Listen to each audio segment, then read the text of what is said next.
I remember being in high school and I had a choir class. That was like 5th period.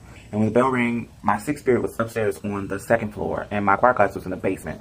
So I had a nice little distance to go to my next class. But the quickest way was to go down the right hallway and just go up the stairwell and go up the next stairwell, and then you're at the class. It's the quickest class. Now, I could go down the left hallway, go up one stairwell, come all the way down the 1st floor, and go up the stairwell to the 2nd floor. But that's a long way. And that is the way I would have to go if I wanted to avoid the boys. You go the right way, the quick way. There, as soon as you get around the corner, at that period, there's a group of boys right there at the 1st stairwell that are just standing there like hoodlums, acting crazy.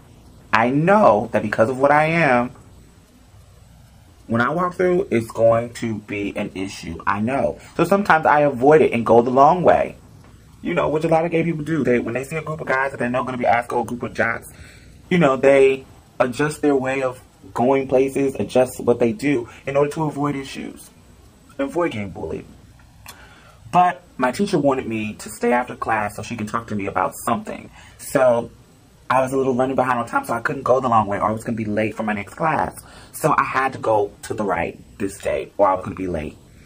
So I went to the right, and as I'm passing them, of course, when you can see them, they don't say anything. When you can see them.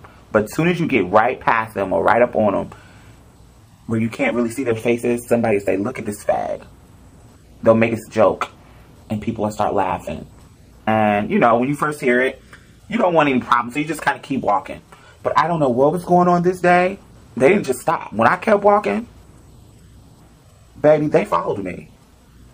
They're behind me when I'm going up the stairwell, just calling me fags. Everybody's laughing, calling me shims and queers and RuPauls and any kind of other negative words for drag queens, trannies, and da-da-da-da-da-da-da.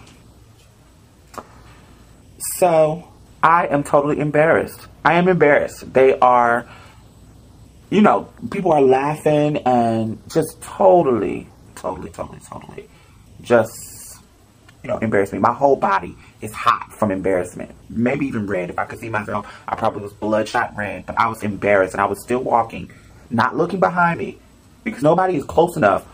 I can't hear anybody close enough to me, but I hear them right behind me on the stairwell just calling me fags and embarrassed. I hear girls laughing and other people laughing. And then you hear a girl in the background saying, "Leave him alone. He's not even doing nothing to y'all." And, you know, somebody that has some type of empathy or sympathy, whatever you choose. So I still keep walking, you know, because it's a bunch of guys, so I can't fight a bunch of guys. So I keep walking. They are still following me, calling me fags, a faggot, a this, a that, just totally embarrassing. But the crowd is getting bigger and bigger.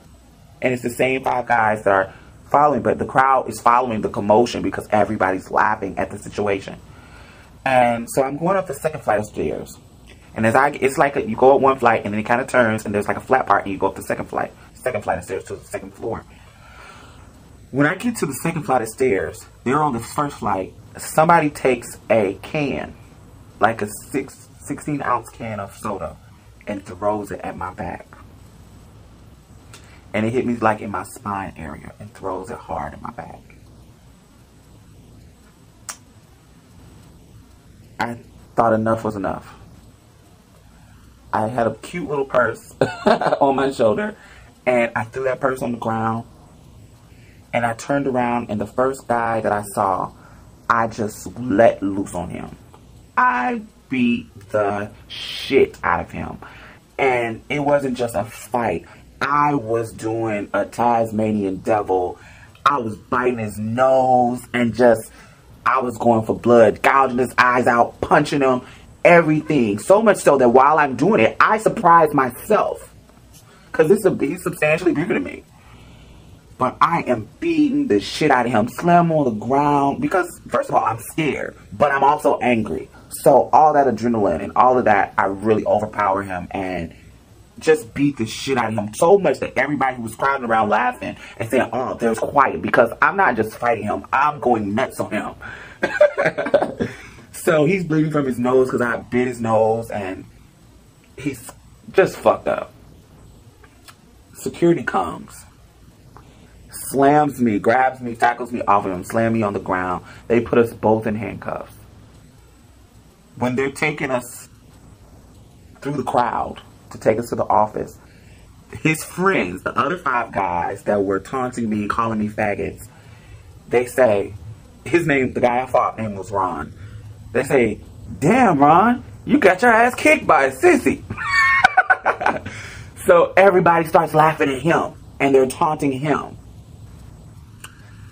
And people come down to the office and tell the principal and whoever that it wasn't my fault. They threw a can at me, and they were teasing me and taunting me. And I still got suspended.